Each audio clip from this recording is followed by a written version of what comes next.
Hi everyone, good day. In this video, I'll be teaching you how to change profile picture on Threads app. Okay, first things first, open up your Threads app. Press your profile button on the bottom right.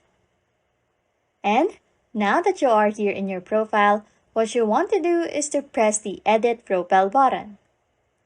In here, you can see all of the details about your account. Press your photo and you can now choose from your gallery the photo that you want to change your profile with. Select your photo and when you are satisfied, just press Done. Anyways, if you like content like this, don't forget to subscribe to this channel or comment down below any tutorials you want us to make so we can help you. And that's it. You can now change profile picture on Threads. Thanks for watching and happy scrolling.